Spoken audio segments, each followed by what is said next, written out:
Hello, and welcome to another episode of Pushups and Cool Music. We will first start with the philosophical part by reading the Daily Stoic outside. Sweat the small stuff. Well-being is realized by small steps, but it truly is no small thing.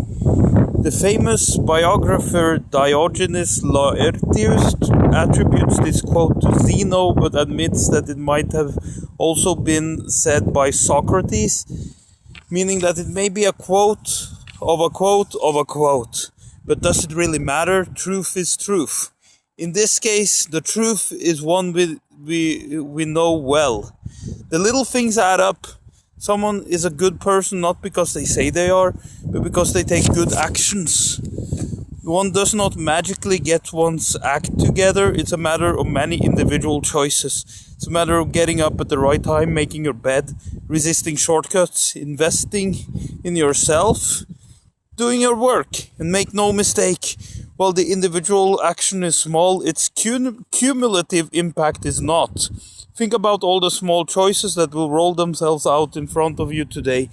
Do you know which are the right way and which are the easy way? Choose the right way. Watch as all these little things add towards transformation. That's what I think about when I work out, when I read philosophy, when I practice music on a daily basis. I even went back and reviewed a piece before I went to band practice, which is basically what I'm supposed to do for exam. Yeah, I'm literally gonna have a rock concert for my exam. That's probably the cool part about being a music student. Anyway, so it's a very practical field of study with theoretical aspects, but that's music theory. Music theory is cool. Reading music, understanding the patterns and the connections between them, and knowing what they sound like. So you can play by ear and you can play with reading as well. So that is great. And also use a chord chart. Anyway, if you're a musician watching this, you know this. Anyway, my plan now is to go to the park outside the student homes and work out. And the cool music for today, well, it's by an avant-garde composer. A guy who experimented with lots of sounds and could call it music. He said there was music in every sound.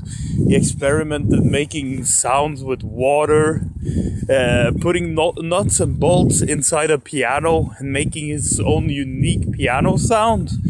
But his most infamous piece is 4:33.